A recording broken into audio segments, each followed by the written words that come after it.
Dari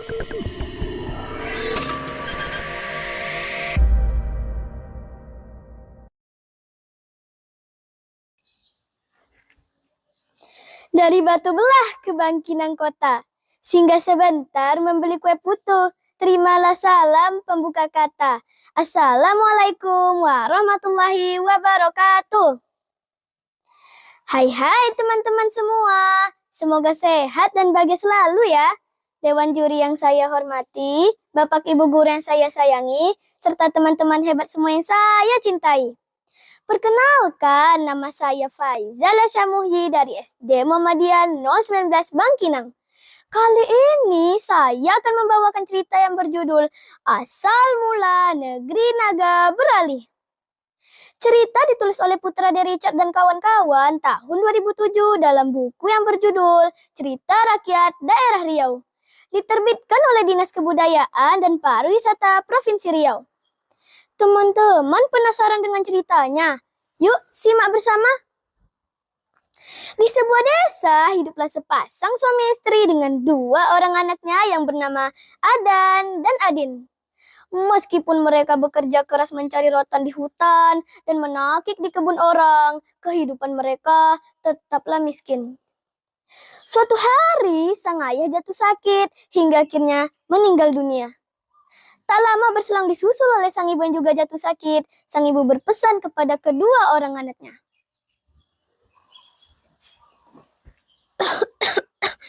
Duhai anak-anakku, kalian berdua sudah besar, tenaga semakin kuat dan berakal.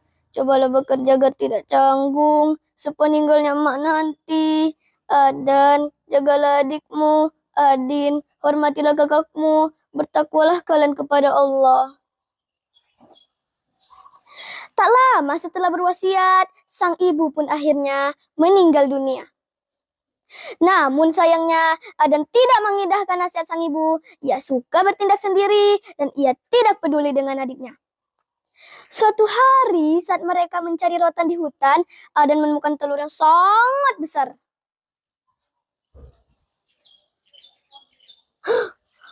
Hai Adin, hai Antang, lihatlah, aku menemukan sesuatu yang luar biasa. Setelah Adin dan Antang mendekat, Adan pun mengangkat telur itu.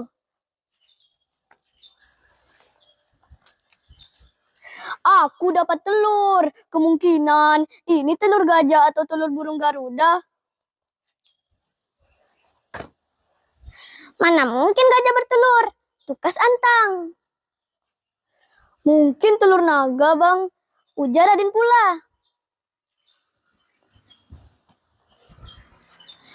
Aku tidak peduli, telur ini pasti enak dimakan. Jangan Bang, barangkali beracun, tegur Adin mengingatkan. Kalian ini ada-ada saja, jika kalian tidak mau, biar aku saja yang makan.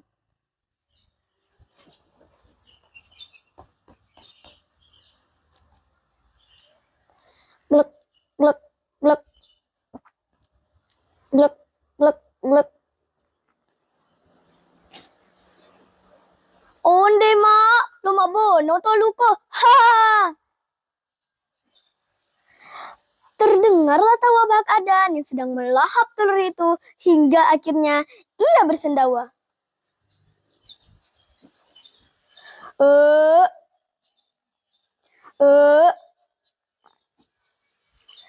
Tak lama setelah memakan telur itu, Adan merasakan haus yang sangat luar biasa. Hingga akhirnya ia meminum air apa saja yang ia temukan di sekitarnya.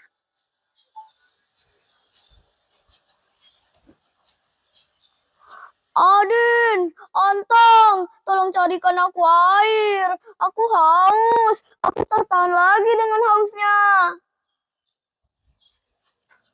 Adin dan Antang terkejut melihat Adan yang seperti orang kesurupan.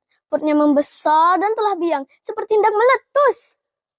Matanya terbelalak, air matanya meleleh, seraya melambaikan tangan meminta air. Berikan aku air. Mana air? Air, air. Apa kalian tidak memberikanku air? Antang pun berbisik kepada Adin. Jangan diperturutkan. Kalau diperturutkan, perutnya bisa meletus. Buruk akibatnya. Adin dan Antang pun merencanakan sesuatu agar Adan mau diajak pulang. Adin pun menghampiri Adan yang terletak lemah di tanah. Bang, kami mau saja memberikan abang air, tetapi tempatnya cukup jauh. Mari kita ke sana, nanti abang bisa minum sepuasnya. Adan yang mendengar hal tersebut hanya bisa mengiyakan dan mencoba beranjak dari tanah. Susah payah Adin dan Antang membawa Adan menuju kampung. Sayangnya jalan mereka melewati sebuah sungai. Sekonyong-konyong Adan meronta sambil teriak minta air. Karena kuatnya Adan meronta, terlepaslah pegangan Adin dan Antang. Adan pun merangkak ke tepi sungai dan menghirup air itu sepuasnya.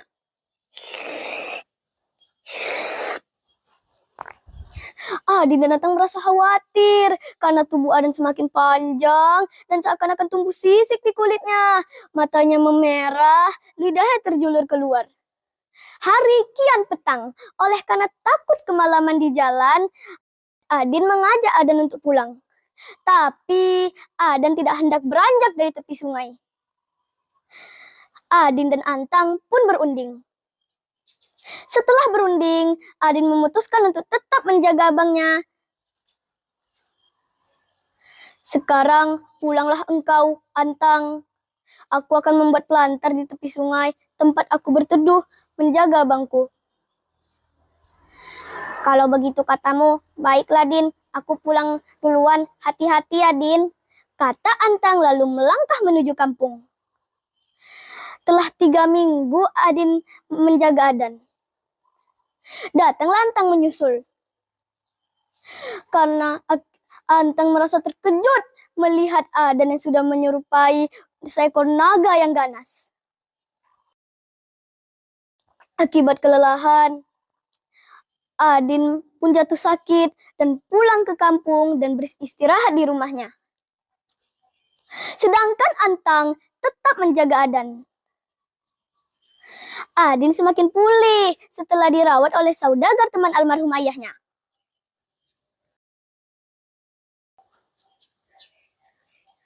Kemudian mereka pergi ke tempat Adan berada. Adan yang sudah tidak bicara lagi, yang sudah menyerupai seekor naga yang ganas, tidak memungkinkan lagi untuk dibawa ke kampung. Akhirnya, saudagar pun mengajak Adin dan Antang untuk pulang. Dengan berat hati, Adin dan Antang pergi meninggalkan Adan seorang diri. Mereka hanya bisa berdoa agar Adan kembali sedia kala. Telah sebulan Adan ditinggalkan seorang diri. Turunlah hujan lebat yang melanda kampung mereka selama 3 siang dan 3 malam. Wush, wush, wush. Dan banjir pun ikut melanda kampung mereka. Pada suatu hari di tengah malam, terdengarlah suara riuh belak-bahak dan suara gong celempong bersaut-sahutan. Tong tong tong tong tong tong tong tong. Tong tong tong tong tong tong tong tong. Setelah air surut, beramai-ramailah orang kampung untuk pergi ke tempat Adan. Rupanya Adan yang telah menjadi seekor naga terbawa arus yang sangat besar ke laut. Semenjak kejadian itu, daerah itu dinamakan Nagabagalyo atau Negeri Naga Barale. Demikianlah kisahnya teman-teman. Bagaimana? Seru kan? Nah, amanat yang bisa diambil dari cerita ini adalah kita sebagai anak harus mengingat pesan dan nasihat orang tua. Menyayangi saudara dan memiliki sifat setia kawan. Sekian cerita dari saya. Salam literasi. Banyak papan perkara papan. Eloklah papan kayu meranti. Banyak kesilapan yang kami lakukan. Mohon maafkan sampai ke hati. Kalau menjemur papan yang panjang, baik disusun tidak berdiri. Kalau ada umur panjang, insya Allah kita akan berjumpa lagi. Assalamualaikum warahmatullahi wabarakatuh.